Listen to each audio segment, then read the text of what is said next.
அனைவருக்கும் வணக்கம் ஃப்ரெண்ட்ஸ். நம்ம சேனலில் டிஎன்பிஎஸ்சியுடைய நியூ சிலபஸை அடிப்படையாக வச்சு தினமும் தமிழ் தகுதி தேர்வு பார்த்துட்டு வந்துட்டுருக்கோம். குறிப்பாக 25 கேள்விகளை தொடர்ந்து பார்த்துட்டே வந்துட்டுருக்கோம். இன்றைக்கி பார்த்தீங்கன்னா 24வது டெஸ்ட்டுங்க. இந்த வீடியோவிலையும் 25 கேள்வி இருக்குது. முழுமையாக பாருங்கள். கடைசியாக உங்கள் ஸ்கோரை கமெண்ட்டில் பதிவு பண்ணுங்கள். இதே மாதிரி தினமும் நம்ம டெஸ்ட் நடத்திக்கிட்டு இருக்கோம். காலையில் 5 மணிக்கு யூடியூப்பில் வீடியோ வந்துடும். மறக்காமல் வந்து அட்டன் பண்ணுங்கள் ஃப்ரெண்ட்ஸ். இதுக்கு முன்னாடி நம்ம 23 டெஸ்ட்டு போட்டிருக்கோம். அந்த வீடியோவை நீங்கள் இன்னும் பார்க்கலைன்னா ஃபஸ்ட்டு கமெண்ட்டில் லிங்க் கொடுக்குறேங்க, மறக்காமல் பார்த்துடுங்க. சரி, நம்ம இன்றைய டெஸ்ட்டுக்குள்ளே போகலாமா? எல்லோரும் தயாராக இருக்கீங்களா? சரி பாருங்கள், ஃபஸ்ட்டு கேள்வியை பாருங்கள். 5 சிறிய வேர்கள் என்ற பொருள் கொண்ட நூல் எது? 5 சிறிய வேர்கள் என்ற பொருள் கொண்ட நூல் எது? இதுக்கான பதில் ஏலாதி. ஏலாதி தான் 5 சிறிய வேர்கள் அப்படிங்கிற பொருள் கொண்ட நூல். அடுத்த வினா பாருங்கள், பொறுத்துக. இங்கே என்ன கொடுத்துருக்காங்கன்னா, ஒவ்வொரு நூலில் இருக்கிற புகழ்பெற்ற கருத்துக்களை கொடுத்துருக்காங்க. சரியாக பொறுத்துணுங்க. விடையை பார்க்கலாங்களா? அல்லில் ஆயினும் விருந்துவரின் உவக்கும் என்று கூறும் நூல் நற்றிணை. அப்போ இங்கே 3. காலின் 7 அடி பின் சென்று என்று கூறும் நூல் பொருணராற்றுப்படை. அப்போ இங்கே பார்த்தீங்கன்னா 4. பலர்புகு வாயில் அடைப்ப கடவுணர் வருவீர் உளிரோ என்ற நூல் குறுந்தொகை. இங்கே பார்த்தீங்கன்னா 1 இருக்குது. உண்டால் அம்மை இவ்வுலகம் இந்திரர் என்று கூறும் நூல் புறநானூறு. இங்கே பார்த்தீங்கன்னா 2 இருக்குது. அப்போ பார்த்தீங்கன்னா 3, 4, 1, 2 இதுதான் சரிங்க. நல்லா கவனிங்க. எந்த பாடல் வரி எந்த நூல் இருக்குன்னு கூட கேட்கலாம். அல்லில் ஆயினும் விருந்துவரின் உவக்கும் என்று கூறும் நூல் நற்றிணை. காலின் 7 அடி பின் சென்று என்று கூறும் நூல் பொருணராற்றுப்படை. பலர்புகழ் வாயில் அடைப்ப கடவுணர் வருவீர் உளிரோ என்று கூறும் நூல் குறுந்தொகை. உண்டாலம்மை இவ்வுலகம் இந்திரர் அப்படின்னு கூறக்கூடிய நூல் புறநானூறு. அடுத்த வினா பாருங்க. நனந்தலை உலகம் வளையி நெமியோடு. இதில் அடிக்கோடிட்ட சொல்லின் பொருள் என்னன்னு கேட்குறாங்க. எங்கே அடிக்கோடு போட்டிருக்காங்க? நனந்தலை உலகம்னு அடிக்கோடு போட்டிருக்காங்க. இதனுடைய பொருள் என்னன்னு கேட்குறாங்க. இதுக்கான பதில் அகன்ற உலகம். அகன்ற உலகம். அகன்ற உலகம் என்பது தான் சரி. அடுத்த வினா பாருங்கள், பொறுத்துக. அதாவது கவிஞர்களுக்கான அடைமொழியை கொடுத்துருக்காங்க. சரியாக பொறுத்துனுங்க. இதுக்கான பதில் கவி ஞாயிறு என்று அழைக்கப்படுபவர் தாரா பாரதி. கவிமணி என்று அழைக்கப்படுபவர் தேசிய விநாயகம். ஸோ இங்கே 3. சொல்லின் செல்வர் எனப்படுபவர் ராபி சேதுப்பிள்ளை. இங்கே 4. குற்றால முனிவர் எனப்படுபவர் டி.கே. சிதம்பரநாதர். ஸோ இங்கே பார்த்தீங்கன்னா 1, 2, 3, 4, 1 இதாங்க சரி. நல்லா கவனிங்க. கவி ஞாயிறு யாருன்னா தாராபாரதி. கவிமணி யாருன்னா தேசிய விநாயகம். சொல்லின் செல்வர் யாருன்னு பார்த்தீங்கன்னா ராபி சேதுப்பிள்ளை. குற்றால முனிவர் யாருன்னு பார்த்தீங்கன்னா டி.கே. சிதம்பரநாதர். அடுத்த வினா பாருங்கள். பழகு தமிழ் சொல்லருமை நாளிரண்டில் என்ற பழமொழியில் குறிப்பிடப்படும் நூல்கள் முறையே. இந்த பழமொழியில் எந்த நூலை சொல்கிறாங்கன்னு கேட்குறாங்க. பழகு தமிழ் சொல்லருமை நாளிரண்டில். இந்த பழமொழியில் குறிப்பிடப்படும் நூல்கள். நாள் அப்படின்னா நாலடியார், 2 என்றால் திருக்குறள். ஸோ இதுதான் சரிங்க. நாலடியார் மற்றும் திருக்குறள். அடுத்த வினா பாருங்க. ஆவினன்குடி பொதினி என்று அழைக்கப்பட்ட ஊர் தற்பொழுது டேஸ் என அழைக்கப்படுகிறது. ஆவினன்குடி பொதினி என்று அழைக்கப்பட்ட ஊர் தற்பொழுது எவ்வாறு அழைக்கப்படுகிறது? பழனி அப்படின்னு சொல்கிறாங்க. பழனி இருக்குது பார்த்தீங்களா? பழனிக்கு வந்து முற்காலத்தில் ஆவினன்குடி பொதினி அப்படிங்கிற பேர் இருந்திருக்குங்க. அடுத்த வினா பாருங்கள், பொறுத்துக. இங்கே வந்து அந்த மரபு தொடர்கள் இருக்கும் இல்லைங்களா, அந்த மாதிரி கொடுத்துருக்காங்க. இது பார்த்திங்கன்னா அவுட் சோர்ஸ் தான். விடையை பார்க்கலாங்களா? தும்பு தட்டுதல் அப்படின்னா நைய புடைத்தல். ஸோ இங்கே 3. துவசங்கட்டுதல்னா எதிராளியாய் நிற்றல். ஸோ இங்கே 2. துள்ள துடித்தல்னா மிகத்துயரால் வருந்துதல். இங்கே 1. துறை காட்டுதல்னா வழிகாட்டுதல். ஸோ இங்கே 4. இங்கே பார்த்தீங்கன்னா 3, 2, 1, 4 தான் சரிங்க. நல்லா கவனிங்க. தும்பு கட்டுதல்னா நைய புடைத்தல். துவசங்கட்டுதல் அப்படின்னா எதிராளியாய் நிற்றல். துள்ளத் துடித்தல்னா மிக துயரால் வருந்துதல். துறை காட்டுதல்னா வழிகாட்டுதல். அடுத்த வினா பாருங்க. பிழையற்ற தொடரை கண்டறிக. இங்கே சந்திப்பிழை இருக்கிற மாதிரி கொடுத்துருக்காங்க. எதில் சந்திப்பிழை இல்லைன்னு கண்டுபிடிக்கணும். சரிங்களா? விடையை பார்க்கலாங்களா? என்ன கொடுத்துருக்காங்க? கல்வியும் செல்வமும் பெற்ற பெண்கள் விருந்தும் ஈகையும் செய்வதாக கம்பர் குறிப்பிட்டுள்ளார். இதில் சரின்னு பார்த்தீங்கன்னா 3 தான் சரிங்க. கல்வியும் செல்வமும் பெற்ற பெண்கள், இங்கே கார்புள்ளி வரணும். விருந்தும் ஈகையும் செய்வதாக இங்கே இக்கு வரணும். கம்பர் குறிப்பிட்டுள்ளார். முற்றுப்புள்ளி வரணும். இதுதான் சரியாக இருக்குது. மற்றதில் என்ன தவறுன்னு பாருங்களேன். இதெல்லாம் இருக்காது. இங்கே பாருங்கள், இங்கே கார்புள்ளி இல்லை, அதனால் இது தவறு. இங்கே கார்புள்ளி இருந்தாலும் இங்கே இக்கு வரல, அதனால் இது தவறு. 4வது ஆப்ஷனில் என்ன தவறுனா, இங்கே பாருங்கள், தேவையில்லாமல் இப்போ வந்திருக்கு, அதனால் இது தவறு. அடுத்த வினா பாருங்கள், பொறுத்துக. இலக்கண குறிப்பு வச்சு கேட்டிருக்காங்க. விடையை பார்க்கலாங்களா? பெயர் சொல்லுக்கு எடுத்துக்காட்டு வேலன். ஸோ இது 4. வினை சொல்லுக்கு எடுத்துக்காட்டு வந்தான் 1. இடைச்சொல்லுக்கு எடுத்துக்காட்டு 5ம் 6ம், அதாவது அப்படிங்கிறது வந்திருக்கு. அப்போ 2. உரிச்சொல்லுக்கு எடுத்துக்காட்டு மாவீரன். ஸோ இது பார்த்திங்கன்னா 4. அப்போ விடைன்னு பார்த்தா 4, 1, 2, 3 இதுதான் சரிங்க. அடுத்த வினா பாருங்கள். வெண்பா டேஸில் அமைய வேண்டும் என்பது இன்றியமையாத விதியாகும். வெண்பா எதில் வருங்க? இது நம்ம பலமுறை பார்த்துருக்கோம். வெண்பா என்பது இயற்சீர் வெண்டலை வெண்சீர் வெண்டலையில் தான் வரும். வெண்பா அப்படின்னாவே வெண்டலை இதில் தான் அமைய வேண்டும். அடுத்த வினா பாருங்கள். பிழையற்ற தொடரை கண்டறிக. 4 ஆப்ஷன் கொடுத்துருக்காங்க. எதில் தப்பு இல்லைன்னு கண்டுபிடிக்கணும். கொற்கையின் அரசர் அதிபிராம பாண்டியர். சீவலமாறன் என்ற பட்டப்பெயர் பெற்றவர். இயற்றிய நூல்கள் காசிகாண்டம், நைடதம், லிங்கபுராணம், வாயு சம்ஹிதை, கூர்ம புராணம், திருக்கருவை, பதிற்று பத்தந்தாதி. நைடதம் என்ற நூல் நருந்தொகை எனப்படுகிறது. இதில் சரின்னு பார்த்தீங்கன்னா 1, 2, 3 சரி. 4வது பாயிண்ட் தவறு. வெற்றி வேட்கை அப்படிங்கிற ஒரு நூல் இருக்குங்க. அந்த நூல் தான் நருந்தொகை என்று அழைக்கப்படுகிறது. என்ன நூல் பாருங்கள்? வெற்றி வேட்கை அப்படிங்கிற ஒரு நூல். இதை தான் நருந்தொகைன்னு சொல்லுவாங்க. அப்போ இங்கே என்ன கேட்டிருக்காங்க? பிழையற்ற தொடர் கேட்டிருக்காங்க. 1, 2, 3 மட்டும் சரி. அடுத்த வினா பாருங்கள். சரியான கூற்றுகள் எவை? ஒரு தொடரில் இரு சொற்களுக்கு இடையே சொல்லோ உருபோ மறைந்து ஒரே சொல் போல நிற்குமானால் தொகைநிலை தொடர் என்று கூறுவர். தொகைநிலை தொடர் 8 வகைப்படும். இதில் எது சரின்னு கேட்டிருக்காங்க. இதுக்கான பதில் 1 பாயிண்ட் சரி, 2வது பாயிண்ட் தவறு. தொகைநிலை தொடர் 6 வகைப்படும். ஸோ இங்கே பார்த்தீங்கன்னா 1 மட்டும் சரியான கூற்று. அடுத்த வினா பாருங்கள்.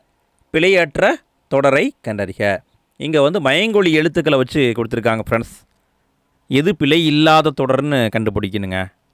சரி, இதுக்கான விடையை பார்க்கலாங்களா? அன்னப்பறவையின் அன்னம் சிறிதாக இருக்கும். இங்கே தவறுங்க. அதாவது அன்னப்பறவை இங்கே 2 சுழி அன்னப்பறவைன்னு வந்திருக்கணும். இங்கே இந்த அன்னம் அப்படின்னு வந்திருக்கணும். அன்னம் அப்படின்னா வாய், அந்த பகுதியை குறிக்கும்.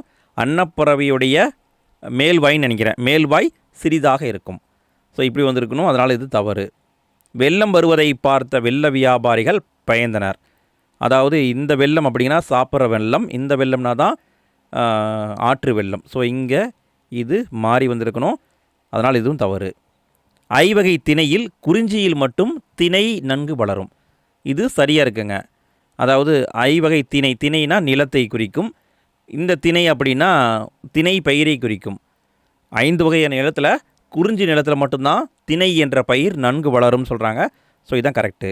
அடுத்தது பாருங்கள். மாலை நேரத்தில் மல்லிகைப்பூ மாலை வாடிவிட்டது. மல்லிகைப்பூ மாலை என்பது சரி, ஆனால் இந்த மாலை நேரம் கிடையாது. மாலை நேரம் என்பது இப்படி தான் வந்திருக்கணும். அதனால் இதுவும் தவறு. அப்போ இங்கே பிழையற்ற தொடர்ன்னு பார்த்தீங்கன்னா 3 மட்டும் சரி. அடுத்த வினா பாருங்கள், கலைச்சொல் அறிக. ஹாஸ்பிட்டாலிட்டி இதுக்கான கலைச்சொல் என்னன்னு கேட்குறாங்க. என்ன வருங்க? விடையை பார்க்கலாங்களா? விடை விருந்தோம்பல் என்பதுதான் சரி, விருந்தோம்பல். அடுத்த வினா பாருங்கள், பிறமொழி சொல்லற்ற தொடரை கண்டறிக. எதில் பிறமொழி சொல் இல்லைன்னு கேட்குறாங்க பாருங்கள். சத்திரம் காலியாக இருந்தது, இதில் பிறமொழி சொல் இருக்குது. சத்திரம் அப்படிங்கிறது வடமொழி சொல். இதுக்கு நம்ம தமிழில் என்னென்ன சொல்லலாம்? விடுதி அப்படின்னு சொல்லலாம், மடம் அப்படின்னும் சொல்லலாம். அடுத்து பாருங்கள், மனிதன் இரும்பை அறியவில்லை, இதுலேயும் பிறமொழி சொல் இருக்குது. ஆதி அப்படிங்கிறது வடமொழி சொல். ஸோ இங்கே பார்த்தீங்கன்னா தொடக்கம் அப்படின்னு சொல்லலாம். அடுத்து பாருங்கள், வீட்டு வாடகை 1000 ரூபாய். ரூபாய் அப்படிங்கிறதும் வாடகை என்பதும் பிறமொழி சொல் தான். இதுக்கான தமிழ் சொல் உங்களுக்கு தெரியுங்களா? வாடகைக்கான தமிழ் சொல் என்ன, ரூபாய்க்கான தமிழ் சொல் என்ன? இந்த இரண்டும் எந்த மொழி சொல்? இது உங்களுக்கான வினா. நீங்கள் தான் கண்டுபிடிச்சி இதுக்கான பதிலை கமெண்ட்டில் பதிவு பண்ணணும். ஏன்னா இதெல்லாமே எக்ஸாமில் வர வாய்ப்பு இருக்குது. உங்கள் மைண்டில் அப்படியே பதியும். ஸோ கண்டுபிடிச்சி ஆன்சர் போட்டுவிடுங்க. எத்தனை பேர் கரெக்டான ஆன்சர் போடுறீங்கன்னு பார்க்கலாம். அடுத்தது பாருங்கள், இன்றைய செய்தித்தாள் இன்னும் வரவில்லை. இதுதான் பிறமொழி சொல்லற்ற தொடர். அப்போ இங்கே விடைன்னு பார்த்தா 4 மட்டும் சரி. அடுத்த வினா பாருங்கள், சரியான இணைப்பு சொல்லை கண்டறிக. நான் ஏற்கனவே சென்ற இடம்தான் டேஸ், அச்சம் ஒன்றும் இல்லை. இங்கே என்ன வார்த்தை வருங்க? என்ன வார்த்தை வரும்னு பாருங்கள். இதுக்கான பதில் ஆதலால் அப்படிங்கிறதான் சரி. நான் ஏற்கனவே சென்ற இடம்தான், ஆதலால் அச்சம் ஒன்றும் இல்லை என்பதான் சரி. அடுத்த வினா பாருங்கள், சொல்லும் பொருளும் பொறுத்துக. அதாவது ஓரெழுத்து ஒரு மொழியை வச்சு கொடுத்துருக்காங்க ஃப்ரெண்ட்ஸ். விடையை பார்க்கலாங்களா? கா என்றால் காப்பாற்று. ஸோ 4. இங்கே பார்த்தீங்கன்னா இது ஒன்று தான் இருக்குது, இதை வச்சு கண்டுபிடிச்சிருக்கலாம். கான்னா காப்பாற்று, கூ அப்படின்னா பூமியும் வரும், நிலம் அப்படிங்கிறதுக்கும் வரும், கை அப்படின்னா செயல். ஸோ இங்கே பார்த்தீங்கன்னா 2. கோ அப்படின்னா பெருமை. ஸோ இங்கே பார்த்தீங்கன்னா 1. 4, 3, 2, 1 இதான் சரிங்க. கா அப்படின்னா காப்பாற்று, கூ அப்படின்னா நிலம், கை அப்படின்னா செயல், கோ என்றால் பெருமை. அடுத்த வினா பாருங்கள், கிரி என்ற சொல் தரும் பொருளை கண்டறிக. அதாவது ஒரு சொல் பல பொருள் இருக்குது பார்த்தீங்களா, அதை வச்சு கண்டுபிடிக்கணும். கிரி அப்படின்னா மலைக்கும் வரும், பன்றிக்கும் வரும். நல்லா கவனிங்க, கிரி அப்படின்னா மலைக்கும் வரும், பன்றிக்கும் வரும். அடுத்த வினா பாருங்கள், பொருந்தாததை கண்டறிக. இங்கே இலக்கண குறிப்பை வச்சு கேட்டிருக்காங்க ஃப்ரெண்ட்ஸ். ஏதோ ஒன்று மட்டும் டிஃப்ரெண்ட்டாக இருக்குது. விடையை பார்க்கலாங்களா? உருப்பகை என்பது உரிச்சொல் தொடர். உரு அப்படின்னா உரிச்சொல் தொடர். கொல்புலி என்பது வினைத்தொகை. குறைக்கடல் என்பது வினைத்தொகை. சுடுகாடு என்பதும் வினைத்தொகை. ஸோ இந்த 3 பார்த்தீங்கன்னா வினைத்தொகை அப்படிங்கிற வகையில் வருது. உருப்பகை என்பது உரிச்சொல் தொடரில் வருது. ஸோ இதுதான் பொருந்தாதது. அடுத்த வினா பாருங்க, பொறுத்துக. இங்கே நூல்களையும் அதுக்கான சில கருத்துக்களையும் கொடுத்துருக்காங்க, கரெக்டாக மேட்ச் பண்ணணுங்க. இப்படியே பார்க்கலாங்களா? களவழி 40 அப்படிங்கிறது புறப்பொருள், புறம் சார்ந்த ஒரு நூல். முதுமொழி காஞ்சி என்பது நிலையாமையை பற்றி கூறும் நூல். நாலடியார் என்பது வேளாண் வேதம் என்று அழைக்கப்படுகிறது. ஸோ இது 2. ஏலாதி என்பது 6 மருந்துகள் கொண்டது. ஸோ இங்கே பார்த்தீங்கன்னா 3. 4, 1, 2, 3 இதுதான் சரிங்க. களவழி 40 என்பது புறப்பொருள் சம்பந்தப்பட்டது. முதுமொழி காஞ்சி என்பது நிலையாமையை பற்றி பேசக்கூடிய நூல். நாலடியார் என்பது வேளாண் வேதம். ஏலாதி என்பது 6 மருந்து போன்றது. அடுத்த வினா பாருங்கள், பிறவினை சொற்களை கண்டறிக. இங்கே தன்வினை பிறவினை அந்த மாதிரி வரும் இல்லைங்களா, அதை வச்சு கேட்டிருக்காங்க. எது பிறவினை சொல்லுன்னு கண்டுபிடிக்கணும். விடையை பார்க்கலாங்களா? பந்தை உருட்டினான் என்பது பிறவினை. தமிழ் பயின்றான் என்பது தன்வினைக்கு வரும். இலக்கணம் பயிற்றுவித்தான் என்பது பிறவினை. நடனம் ஆடினாள் என்பது தன்வினைக்கு வரும். ஸோ இங்கே பார்த்தீங்கன்னா 1 3 சரி. 1 3 பிறவினை தொடர். அடுத்த வினா பாருங்கள், பிழையற்ற தொடரை கண்டறிக. இங்கே வந்து மரபு பிழையோடு கொடுத்துருக்காங்க, ஏதோ ஒன்று மட்டும் கரெக்டாக இருக்குது. விடையை பார்க்கலாங்களா? அமுதா பூ பறித்தால் சொல்லக்கூடாது, அமுதா பூ கொய்தால் அப்படின்னு தான் சொல்லணும். முருகன் பானை செய்தான் சொல்லக்கூடாது, பானை வனைந்தான் அப்படின்னு தான் சொல்லணும். ஸோ இதுவும் தவறு. கவிஞர் கவிதை இயற்றினார் என்பதுதான் சரிங்க. மாலதி கோலம் போட்டால்னு சொல்லக்கூடாது, கோலம் இட்டால் என்று சொல்ல வேண்டும். ஸோ இங்கே பார்த்தீங்கன்னா 3 தான் சரி. அடுத்த வினா பாருங்கள், பொறுத்துக. இங்கே என்ன கொடுத்துருக்காங்கன்னா, கவிஞர்கள் சொன்ன வாசகங்களையும் அவங்க யார் அப்படிங்கிறதையும் கொடுத்துருக்காங்க. சரியாக பொறுத்துனுங்க. இப்படியே பார்க்கலாங்களா? நோய்க்கு மருந்து இலக்கியம் என்று சொன்னவர் மகாவித்துவான் மீனாட்சி சுந்தரனார். யார் காப்பார் என்று தமிழன்னை இயங்கிய போது நான் காப்பேன் என்றவர் உவே சாமிநாதர். 16 செவ்வியல் தன்மைகளை கொண்டது தமிழ் மொழி என்று கூறியவர் தேவநேய பாவாணர். இங்கே ஒரு தமிழ் மாணவன் உறங்கிக் கொண்டிருக்கிறான் என்று கூறியவர் ஜியு போப் அவர்கள். உறங்கி கொண்டிருக்கிறான். ஸோ இங்கே பார்த்தீங்கன்னா 4 3 2 1 இதாங்க சரி. அடுத்த வினா பாருங்கள், கட்டுரைத்தல் என்பதன் பொருள் என்ன? கட்டுரைத்தல் என்பதன் பொருள் என்ன? உறுதியாக கூறுதல். கட்டுரைத்தல்னா உறுதியாக கூறுதல். அடுத்த வினா பாருங்கள், கடைசி வினாங்க, பிழையற்ற தொடரை கண்டறிக. எதில் பிழை இல்லைன்னு கண்டுபிடிங்க பார்க்கலாம்.